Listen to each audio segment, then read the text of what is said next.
everyone, welcome to today's show. My name is Spencer Walsh. Thank you so much for joining us here today. We got a good one for you, as always. On today's show, Trump is embracing a possible path to really good some criminal justice reform going on. It could be interesting.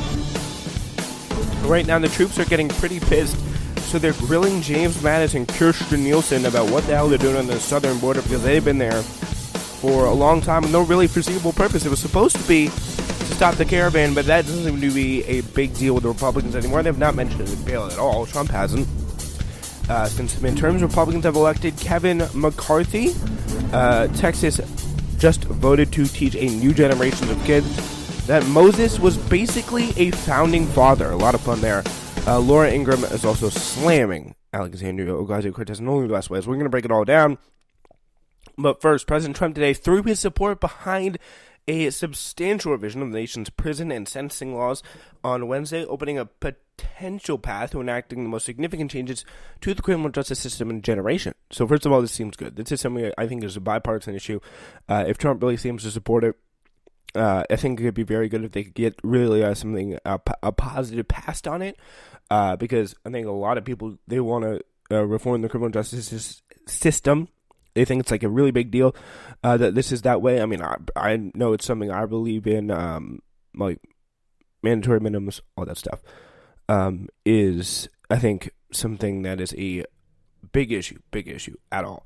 The tentative legislative package developed by a bipartisan group of senators called the First Step Back builds a prison overhaul bill that already passed overwhelmingly by the House by added changes that would unwind some of the tough-on-crime federal policies of the 1980s and 90s that incarcerated African-American offenders at much higher rates than white offenders. So, yeah, that's what we know so far about this bill. And it's bipartisan. It's supported by Donald Trump. So I am suspicious. Like, I'm going to be very honest with you. I'm very suspicious. I just don't trust anything that Trump puts out there.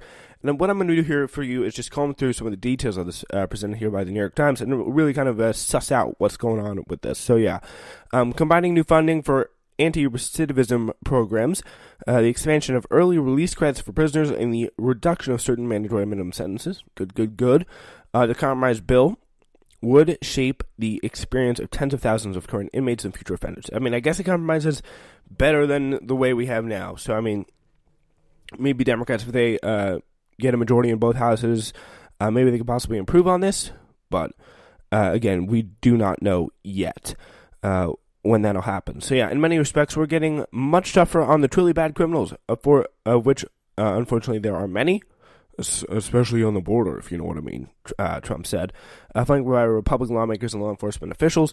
But we're treating people differently for different crimes. Some people got caught up in situations that were very bad, and it's very weird to hear something that Trump said coming out of Trump's mouth that I would have said. I mean, like, but probably even a little bit more coherently than Trump said. But still, it's definitely better. Like, I still don't really trust it. I really, really don't trust it, but we just don't know. Really, I think we're just going to have to keep digging in more here. So, yeah, he urged Congress to probably send him a final bill signed. It's the right thing to do, Trump added. Trump's support could give political cover to Republicans wary of reducing some hardline sentencing rules for drug and other offenses, and enable the legislation's sponsors to assemble a coalition of moderate Republicans and Democrats in time to move a bill before the year's end and before the new divided Congress is seated. The changes have attracted a broad and unusual range of supporters, from the ACLU to Charles and David Koch. Very strange. I mean, I guess something like this really doesn't affect them. If you're looking at why Charles and David Koch support it, like, it would probably benefit them to have, like, I guess, more people in the labor force, more people out, like, in the economy. But, like, other than that, I really can't think of why they would want to benefit. Like, I don't see how it could benefit their business. Maybe there's some way I'm missing, but obviously the ACLU, I mean, if the ACLU supports it, I think it kind of does add a lot of credibility to it for a lot of the eyes of liberals, including me. Conservatives see an opportunity to begin to cut into the high cost of the nation's growing prison population. Another big one. Liberals have long opposed the current sentencing laws for what they see as having unfairly incarcerated a generation of young men, particularly African-American men, for drug and other nonviolent offenses. Bang, bang. That's very true. That is absolutely right. I think it's very important to realize. But even with Trump on board, proponents now must compete with a rapidly closing window to move a complicated bill with broad implications for the criminal justice system. As of Wednesday morning, many senators have not yet seen a draft of the bill, and some conservatives were thought to be firmly against it. Interesting, so that adds even more credibility. Liberals have their own reasons to be disappointed, mostly because of the proposed sentencing changes have not been made retroactive, drastically limiting their effect, which is interesting. We don't have a lot of time left, Senator Mitch McConnell, Republican of Kentucky, the majority leader, told reporters on Wednesday. And maybe this is something they can improve. If liberals somehow in future possible election, they can get more power, they could probably pass what could be an add-on to this bill. But personally, if it's a step in the right direction, I think it's very important because opportunities like this, they don't really come around that often. That's the thing you gotta realize. They do not really come around that often at all. And especially when you have a situation like this. I think it's very, very important to take advantage of it. So Jared Kushner, the president's son-in-law, leading advocate of the criminal justice package within the White House, presented a tentative deal to Trump on Tuesday. The president was initially non-committal, but later offered a firmer yes, according to the administration. Congressional officials briefed on the meeting. Trump's support on Wednesday breathed unexpected life into a legislative effort that was once thought dead. Democratic and Republican lawmakers first mounted a serious, more expansive criminal justice overhaul in 2015. They had the backing of Barack Obama, Paul Ryan, a cross-section of lawmakers, and appeared destined for success. They were unsuccessful, though, and with the arrival of Trump, whose law and order presidential campaign seemingly ran counter-spirit to any of the proposed changes, many believe the effort was unlikely to be a riot, but he supported it. So we'll see where it goes from here, and that's something that will be very interesting, because, personally, I support a first step, although I really don't feel good about the Koch supporting. I feel like reading literally all the fine print of this bill, and when people like Trump support, I feel like there's something off there. But I think it's definitely interesting to I would love to see what more smarter liberal professors, law professors, whatever, people who know criminal justice reform like me, or better than me, weigh in on it, because I think that'd be very, very important. All right, right now, there are more than 5,000 U.S. troops stationed on the border between the U.S. and Mexico, ostensibly provides some deterrent to migrants attempting to cross the border unlawfully. What are they doing there? A good question, and one the troops would very much like to know themselves is... They want to get to the bottom of that. So Secretary of Defense James Mattis, who's down at the border visiting said troops right now, has really not wanted to answer that question for several weeks, as the president blatantly has used the department for a perverse political stunt that revved up before the election. That was with obviously the caravan. I'm sure you've heard people tell it. It's undeniably true. It's probably the most blatant thing in the world, what Trump's trying to do. He's pretty much trying to freak people out, freak out the Republicans, freak out his base, and keep them energized, keep them involved, which largely worked, and why we saw such mixed results in the election. That strategy actually worked. There's no denying that. It was actually a very effective strategy, something that was a pretty smart thing to do, and something very few politicians have been able to do, which is keep their base energized while they've been pretty much all in power. So Secretary of Defense James Mattis, he's down at the border, and Mattis has largely been able to dodge questions from the press, but it seems like he didn't reckon with the prosecutorial tendencies of a bunch of bored enlisted dudes who are literally going to miss Thanksgiving with their families because Trump decided they should live in a tent city for weeks and eat nothing but MREs, even though they're just a stone's throw from Whataburger. Amazing. Trump loves the troops. Trump loves the troops. Trump loves the troops. Hooray, hooray, hooray. Yes, that's right. Trump absolutely loves them. We know. He absolutely loves them. And if you're wondering what that part about Whataburger is, I'm trying to so there's a New York Times article about this that just starts. It was Sergeant First Class Daniel Misek, a platoon sergeant with the 89th Military Police Brigade, tore open a brown package of MRE on Thursday. It was chicken and noodle dish, one of the most sought after rations because it came with Skittles. But from the cot outside his platoon's tent at the Army's latest forward operating base, sir, Sergeant Mystek has ascertained the location of the White Whataburger, the White Roof and Bright Orange Whataburger, a fast food utopia 8 miles away, but off limits under current Army rules. The Desert Tan flatbed trucks at the base are hauling concertina wire, not food runs. So that's what they're looking for. Yeah. So that's it for the Whataburger situation, which is a little bit rough. Yeah, I mean the whole dispute, like the Trump loves the fact that he kept them there just for the political stunt all the way through Thanksgiving. So you gotta look real. It's gotta look real, everybody. But that's ridiculous.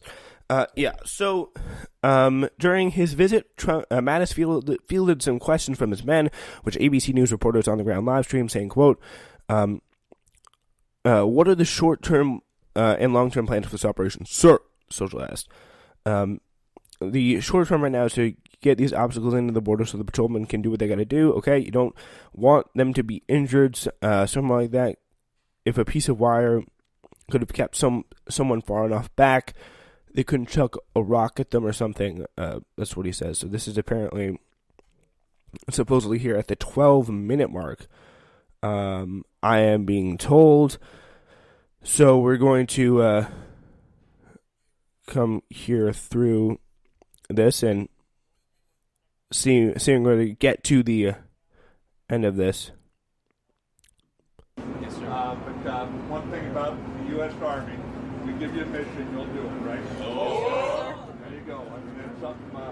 I got 40 years, somewhat smaller branch, but we know what the U.S. Army does. We'll let you know. Okay? Yes, sir. Other questions? You're not getting away that late. Got to be more than one, right here. What are the short-term and long-term plans for this operation? Yeah, there's a question. Yeah, I'm going to, short-term, right now, do get the obstacles in so that the Border Patrolmen can do what they've got to do, okay? We don't want them being injured, something like that, but a piece of wire could have kept someone far enough back and couldn't chuck a rock at them or something, okay?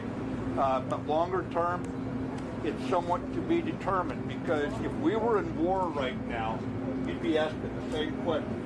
What's the short term, what's the long term? I mean, you're in something like this. Yeah, and I mean, I think they would, believe it or not. Yeah, so one other soldier was asking about the wire obstacles they've been placed along the border's engineers and whether they're going to be taking those out again as well, which is a little bit of a good question. He said, "We'll see what the secretary says, okay, but right now the mission is put them in to help the troops." One thing about the U.S. Army, we give it a mission, you'll do it. That was a question that we heard. Speaking of troops in Texas, Vera Bergeren tweets out, so speaking of troops in Texas, Mattis is asked by a soldier whether they will take down all the concertina wire they've been putting along the border since they've arrived, to protecting supposedly these migrants. If you don't know what concertina wire is, it's like barbed wire and kind of like big loops, which is a lot of fun, a welcoming sight for these migrants. Another soldier asked Mattis what the short and long-term goals of the mission are. Short term, get the obstacle. Long term, and someone to be determined. Yay! Great. You could be here for like the winter. Yeah, we don't know. Later in an appearance, Mattis indirectly compared the migrant caravan to Pancho Villa's invasion of Mexico in 1916, which is a little weird. The threat was Pancho Villa's troops, a revolutionary raiding across the border. Like, those are actually troops, which is the funny thing. And of course, for the 1,000th time, these are some of those disadvantaged people of places like Honduras, Guatemala, and thing where like not many people are advantaged. So like, this is a pretty bad, people in pretty bad shape. They're coming across the border. They don't have any guns. They don't have any crime. They're not rapists. They're mostly, from what we can understand, good people. They're definitely not Middle Easterners. Trump. Yeah, so that's something worth realizing there. All right, we're going to move on. Ladies and gentlemen, it's now time to meet the new face of the House Republican Party, Republicans in the House. Despite rumblings for a serious challenge, Kevin McCarthy, his bid to head off the new minority Republican caucus has been successful. Kevin McCarthy now your House leader, House Minority Leader. He defeated the ultra-conservative Ohio Representative Jim Jordan for his party's leadership role, earning 159 votes to Jordan's 43. That's a little bit of a crush. Hardly a dark horse candidate. McCarthy enjoyed significant advantages in his race to become leader. He's extremely close with President Trump.